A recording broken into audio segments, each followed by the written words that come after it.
Hey guys, this is Jan for Chess24. In this video we're gonna take a look at another game played by the world champion himself, Mr. Magnus Carlsen, in the super tournament in Wijk, the Tata Steel Masters. In this game, Magnus Carlsen has the black pieces against another incredibly strong player whom some of you might not know. Pavel Eljanov from the Ukraine is one of the strongest grandmasters out there who don't regularly play in super tournaments. However, we've recently nicknamed him Elo Janov because of his tremendous outing in the World Cup 2015, where, if I remember correctly, he won his first 8 games in a row, picked up lots of rating before he was eliminated in a closely contested match in the semifinals by Sergei Karyakin. However, our tournament organizers took note and they've invited Pavel Eljanov to the Tata Steel Masters, where this game was played in round number 7. For Magnus Carlsen, the tournament started very slowly. He started with 4 draws, but he's picked up the pace since, winning his games in round number 5 and 6. And in round number 7, he's black against Pavel Eljanov. Eljanov is a d4 player, so no prizes for guessing his first move. d4, knight to f6. For Carlsen also, no big surprises. He tends to stick to knight f6, followed by e6, and then either d5, as we're gonna see in the game after knight f3, or the Nimzo Indian against knight to c3. Eljanov also sticks to his guns. He's a very principled player, great opening theoretician, and he is a friend of the Catalan, which in the aforementioned World Cup he, for example, used to win a fantastic game against Hikaru Nakamura. Defeated him here after the move bishop e7, which is the topic of a recent video series of mine. So if you want to learn how to play this with black, check out my series on Chess24. But in this game, Magnus Carlsen chooses the other main line, which I also have a lot of sympathy for, bishop b4 check. This move might look strange at first sight, because after bishop d2, the main reply and the move played by Carlsen in the game is the move bishop e7 back. But it turns out that compared to the direct bishop e7, there are some drawbacks in some lines to having the bishop on d2. In many close positions, White would prefer to put this bishop on b2, from where it's easier to get to from c1, and also this knight might miss the d2 square as a means of development. So there's a lot of subtleties attached to this, and it's a line that's been popular at the highest level. Eljanov keeps playing the main moves, bishop g2, short castles and short castles. Now black should not play dc4, because then after queen c2, this bishop on d2 would be better placed than on c1. And instead, black typically goes for a setup with knight bd7, c6, b6, and then either bishop b7 or bishop to a6. Carlsen starts with knight bd7, Eljanov plays queen c2, the main move here, defending the c4 pawn. And this is where the first surprise comes. Carlsen goes for the move knight to e4. I've checked the database, this has been played like 10 times, while the move c6 here has been played around 350 times, so you can tell knight e4 is a very rare move and probably surprised Eljanov at least a little bit. However, the intention for now is pretty obvious, to take this bishop, so White's next move is easy, to play bishop to f4, threatening c takes d5, followed by bishop takes c7. Therefore, black doesn't have much of a choice but to go c6 here. Eljanov plays knight c3. There's other possible moves in this position, and all kinds of moves have been played here, from knight bd2 to knight fd2. White players have tried different ways to challenge this knight on e4, but knight c3 looks fairly natural, and my best guess would be that Eljanov expected the move f5 here, transposing to the so-called stonewall structure, which Magnus Carlsen likes to employ. He's used the stonewall to win a game against Vishy Anand, amongst others. So this would have been quite typical with Carlsen's style, but he has a different idea for this game, and this is a move which, at the very least, I wouldn't have guessed with a couple tries.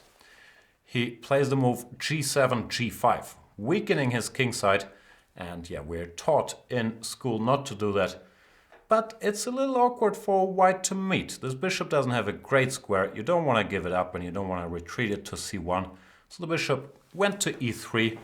Should be pointed out that knight takes e4 would not be the most fortunate decision, because after d takes e4, 2 white pieces are under attack and you can't keep them both, and White would not get enough compensation for the missing piece. Therefore, bishop e3 was played, and this bishop is a little inconveniently placed on e3. However, it's not such a big deal. And while I was commentating the game live with the great Peter Svidler, we were both expecting the move f5 here, once again going for a stonewall structure where black has included g5, bishop e3, which has pros and cons, but Carlsen had a different idea in mind. Very, very interesting move. And once again, we see the rare talent of Magnus Carlsen to ask questions early in the game and stir the game even with the black pieces towards territory that is not so well known for his opponents and where decisions have to be taken very early on, and that puts a lot of pressure on players even if they are white and played the most solid of openings, the Catalan. Knight to d6 is the move played by Carlsen, attacking the c4 pawn, but more importantly keeping an eye, believe it or not, on the d4 pawn, because black's main idea here is to play knight f5, then follow with g4 and get rid of all the defenders of the d4 pawn, or get rid of this bishop on e3 should refuse to move. I have a theory where Magnus Carlsen got that idea from, because I just saw it in a game played by Levon Aronian. The game was played a while back, but I just talked about it with Artur Yusupov in a video series we've been preparing. It's a game by Anish Giri against Levon Aronian. And in this position on the board, you can see it's a little different, but the outlines are very similar. Levon Aronian played knight e4, and after knight ft2, he went knight to d6, probably with the intention to go knight f5 and g5, or g5 and knight f5. So it's very possible that Carlsen, who has had training camps, or at least one training camp I know of, with Aronian in the past, took a page out of his Armenian rival's playbook here. Back to the game, after knight d6, knight f5 is a threat and knight takes c4 is a threat. White faces a choice, he could take on d5, which is not ideal positionally after ed5 or even cd5, but ed5 probably stronger. Black frees this bishop, and his pieces are still a little awkward. In general, you don't want the bishop on g2 for these structures after cd5, ed5. So no surprise Eljanov didn't do that, and he played a move that looks extremely logical and is very interesting. He played the move b2 to b3, not worrying about losing this pawn. Because if black were to take here, white has some options after dc4, but the most straightforward is b takes c4, knight takes c4, and bishop to c1. Black wins a pawn, but he's had to give up his control of the center by exchanging this pawn. And combined with g5, this looks like a lot of compensation for white. Black still has the problem of his undeveloped bishop on c8 as well. So I don't think Carlsen seriously considered grabbing that pawn. Instead he went for the knight jump, knight f5, which was the other main idea of the move, knight to d6. Now white, has a problem. If he removes his bishop, as mentioned, then black plays g4, the knight is to go, and black would take the pawn on d4. In this position there might still be some compensation for the pawn, but it's a lot less clear-cut with black's pawn formation still intact and the pawn on d5. So once again, not surprised Eljanov did not go for this, but he had to make a concession. The most obvious move, or the most logical move, I believe would have been queen to d3 or queen to d2, stopping the threat in a way because you don't have to go fe3 anymore and safeguarding the d4 pawn. When play would probably have continued knight takes e3, queen takes e3, and a move like b6. With a very double-edged situation. Black has the two bishops, which is nice, and if he could put his pawn on g7, he'd probably be, at the very least, slightly better. But with the pawn on g5, his king side is weakened, and it's very hard, at least for me, to judge how these favors balance, these advantages or disadvantages balance each other out. My best guess would be that the position is around equal and very complex and very non-standard, which is what Carlsen was going for. But Eljanov decided to fight fire with fire and played a very creative, original move here, the move g3 to g4. Telling black, you know what, you want to take on e3? I don't mind, you do that, you've played g5. I'm better positioned for opening the center and the position after knight takes e3, f takes e3. White has strategic problems, but he wants to follow up with e4, blow the position open, and exploit the fact that the black king on g8 could feel a little lonely with his pawn on g5. Very interesting strategic decision by Pavel Eljanov, and now it's up to the world champion to react to that, and the world champion reacts very, very strongly. He understands he can't play a slow move like b6, because then e4 is quite dangerous for him. and he decides to go for immediate tension with the move b5, asking White some fresh questions. For example, would you like to take my pawn? And the most probable answer is no, you shouldn't do that. It's possible, but here Black has many ways to get very strong compensation for that pawn. The simplest one, just to play bishop b7, tending to develop very quickly with rook c8 and queen b6. For now, e4 is impossible, and Black still has his long-term trumps, the better structure and the two bishops. So b5, I believe, a very good decision to create more tension before White quietly went for e4. Eljanov still plays e4, but now the situation is a lot more double-edged. Carlsen faces a choice. He could take on c4, which looks like a decent move. My guess is he disliked the option of White sacrificing a pawn here and going e5, opening this diagonal for the bishop, this square for the knight. And even though the computer believes that Black is perfectly fine, as you can see by the little bar, this position in practice, I'm not surprised that Carlsen avoided it because it could be quite scary to play. White goes e3, puts the knight on e4, and then tries to make something happen on the king side. B takes c4 was another option, which could lead to a similar play after bc, dc, e5, once again with a very unclear situation. But Carlsen found a third move. He played the move b4, attacking this knight, and I know this contradicts what I said earlier, that you want to create tension because this releases some tension, but the point is this knight has to go to an unfavorable square from where it no longer can recapture on e4. If it was to move, for example, knight to a4, Black would meet with d takes c4, and after b takes c4, either e5 or c5, creating immediate play before White is once again ready to go e5. Let's say c5, for example. White goes e3 to keep his structure half intact, and Black could play the move e5, directed against e5 with a very weird position. Looks more like checkers than like chess. But objectively, it seems pretty much alright for Black, because if White can't manage to get e5, he can't really get his pieces going, his kingside. And therefore, I don't see any great way here for White. You could close the position with d5, but then Black goes bishop d6, follows up with f6, and has a pretty solid position at the very least.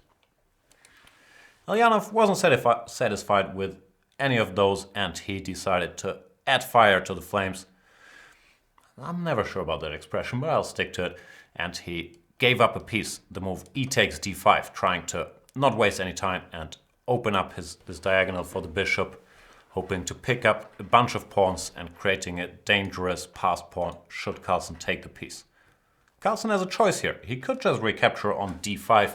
He said that much after the game that, yeah, he didn't have to go for it. He felt he had a decent position after cd5. However, the tension would have disappeared a little bit after either knight move, knight d1 or knight a4. Let's say knight a4. Now it's much harder for Black to open the position up compared to the line we've seen earlier. And here, my best guesses would be around equal after either d takes c, b takes c, or even queen takes c4, or a move like bishop b7 when White can, if he so chooses, go c5 and create a passed pawn himself. We will never know. Carlsen decided to take the challenge and grab the knight, b takes c3. Obvious enough move, but it required very precise or very careful deliberation how this turns out. Black goes d takes c6, and Carlsen once again plays the strongest move. A move that is not obvious by any means, and I would guess maybe Eljanov underestimated this move. Natural move would look to be knight to f6, keeping this knight active, but that runs into some tactics. For example, c7. Not for example, actually.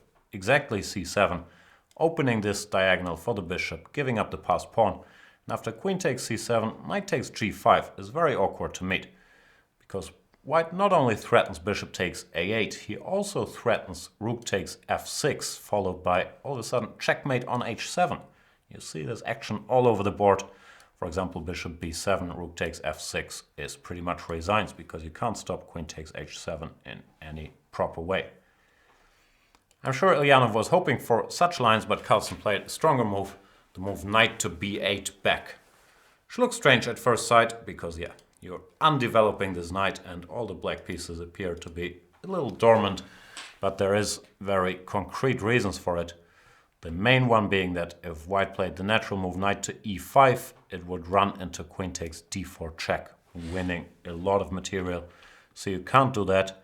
Therefore, white has no convenient way to coordinate his pieces. If he tries the same trick, like we've seen after knight f6, goes c7, black takes. Now after knight takes g5, this knight does not block his bishop, therefore bishop takes g5 is possible. And after bishop takes a8, white has won some material back, but black still has two pieces for a rook, and in this very open position with both kings unsafe, that factor is so much in black's favor that this line is more or less unplayable for white. For example, check, king h1, bishop takes d4, keeping the c3 pawn, planning to develop further with bishop b7, and black has a serious advantage. That's why Eljanov had to look for a different move, and I believe he came up with the best move, because you gotta parry the threat of knight takes c6 as well. He played queen e4, ignoring the pawn on c3, which wasn't such a big danger. Queen e4 now might very well threaten c7 and queen takes a8, and also threatens to strengthen the position further by going knight to e5. Therefore now it's Carlsen's turn to act quickly, and he doesn't have to be asked twice. He goes for f5, challenging the queen on its central square immediately. G takes f5 is forced, e takes f5, and Eljanov decides to go for queen d5 check, keeping his pawn on c6 alive at the price of allowing the exchange of queens. An alternative was queen e3, which I haven't studied very closely yet, but a brief glance at the computer indicates that after knight takes c6, black is more than okay. For example, knight to e5 and queen takes d4, queen takes d4, knight takes d4, bishop takes a8, bishop to f6. All of a sudden it's black who is, if I'm counting correctly, an exchange down, but he has lots of activity with his pawn, with his very active knight in the center, the option to go f4. The computer is very excited about black's chances here, and I'm not surprised that Eljanov avoided that, because what he played in the game looks quite promising. He played queen d5 check, black has to take, c takes d5, and he has 3 pawns for the piece, all of them, or is it, I can't count very well. I believe at the moment, okay, let's figure this out. 1, 2, 3, 4, 5, 6, 7 versus 5. So at the moment it's 2 pawns, but the c3 pawn is not clear if it can be kept alive, and the pawn mass in the center and on c6 looks pretty impressive. However, white has the problem that these pawns are on the same square as his bishop, therefore they can be controlled reasonably comfortably by the black pieces, and Carlsen, as he tends to do, makes the best move, goes knight to a6, immediately developing this knight to its only available square, stopping c7. Eljanov plays rook ac1, targeting the c3 pawn. Natural enough move. There were some alternatives, but nothing that would have changed things that much. If you start with knight e5, black goes knight c7, blocking these pawns, and prepares to go rook d8, and knight takes d5. Could transpose to something we're going to see in the game. Rook ac1 was played, and Carlsen chose the move knight to c7 once again, targeting the d5 pawn. Eljanov has to go knight to e5. And here another interesting decision by Carlsen, which the computer doesn't praise, but humanly it's, I believe, a pretty good move. He played f4, stopping pretty much for good that white gets further reinforcements in form of his e-pawn by going either e3, stopping black to activate, or e4 to support this guy and maybe open the position in his favor.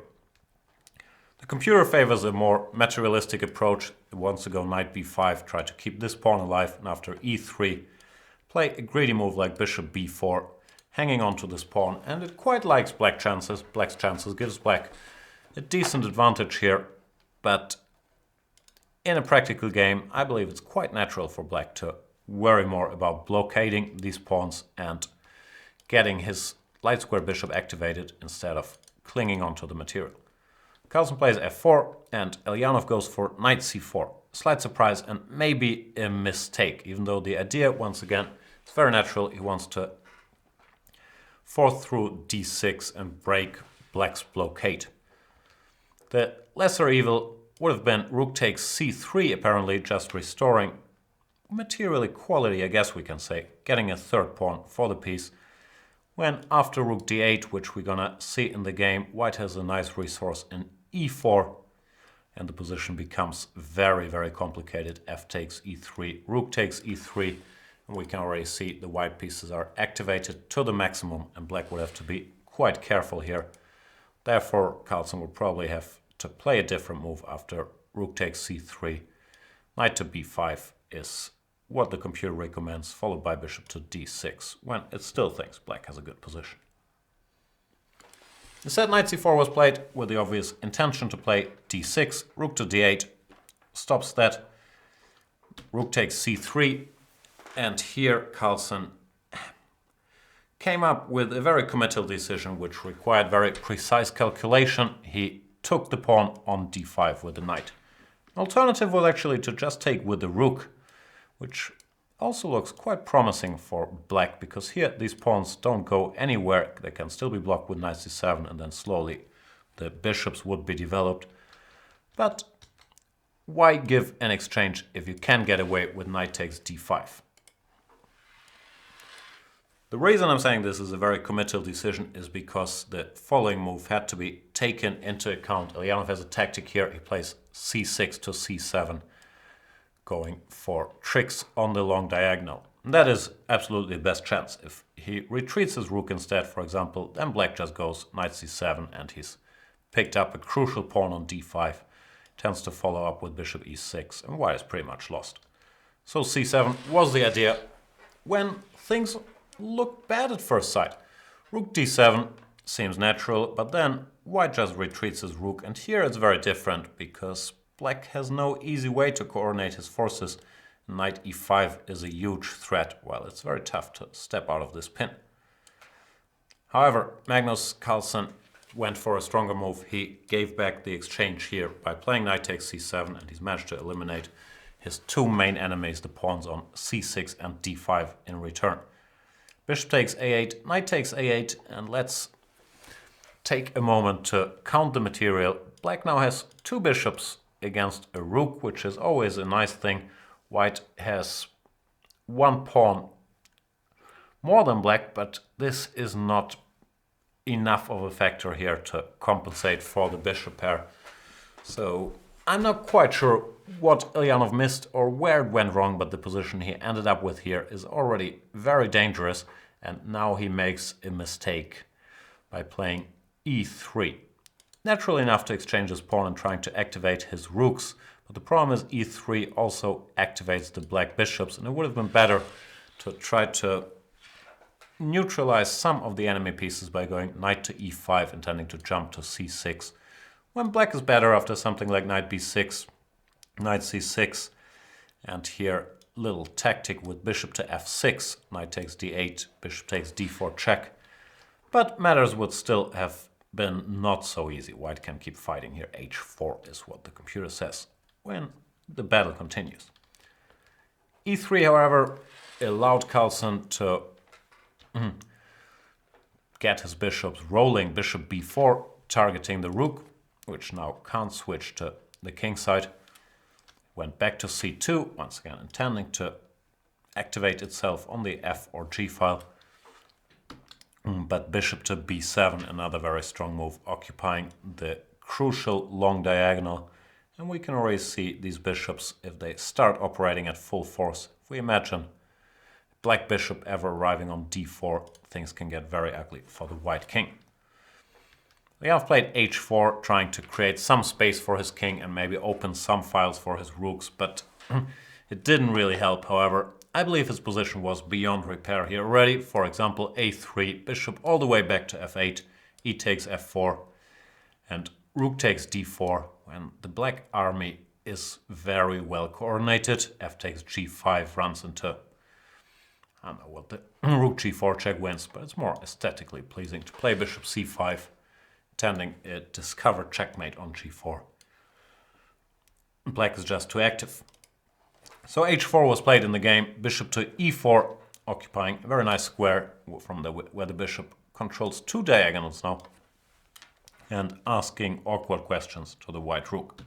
Decided to go to h2, and now Black expertly calculated that now is time to bring this knight that was chilling on a8 in the corner back into the game, offered to exchange it for the white knight, which would in return mean that the e3 point can no longer be defended, or yeah, I'm not sure if defended is the right word.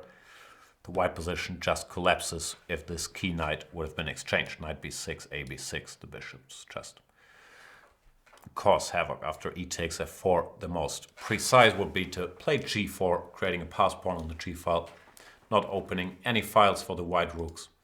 And yeah, this position is pretty hopeless. And therefore, Eljanov tried something else. He tried to keep the knight alive by playing knight to e5. After knight e5, however, Carlsen decides it's time to cash in, go f takes e3, h takes g5, rook takes d4. And Black just has more pieces and the bishops are just too strong. Now he can add this pawn on e3 to his list of trumps, which is pretty close to coronation. Therefore, Eljanov makes one last attempt to generate some activity, goes knight g4, playing to give a check here or here, and also, of course, playing to pick up the pawn. But Carlsen had it all covered, went knight d5, controlling the f6 square, and after knight h6 check, Black would just play king g7, rook f7, king to g6. The checks expire, and it's Black's turn, rook d1 check in the air, e2. There's just absolutely no defense, rook d2, king takes g5. No hope, and therefore Eljanov already resigned after the move knight to d5. A powerhouse of a game by the world champion Magnus Carlsen, starting with his very creative opening play, posing fresh problems with his g5, followed by knight to d6 and knight to f5. And then the move, I was very impressed with the move b5, sensing that he can't wait for white to open the position with e4. He has to do something. Afterwards, he just very precisely calculated the lines in the complications, starting with a very strong move, knight b8, and almost made it look easy against a world-class player like Pavel Eljanov, rated 2,760. Impressive win for Magnus Carlsen, who won 3 games in a row now in the Tata Steel Masters and shares the lead with Fabiano Caruana, who's also having a very good tournament. Thank you guys for watching this video. If you want to see more Tata Steel, check out my live commentary together with Super Grandmaster Peter Svidler on chess24.com every day till the end of the tournament. Thanks for watching. See you around. Bye bye.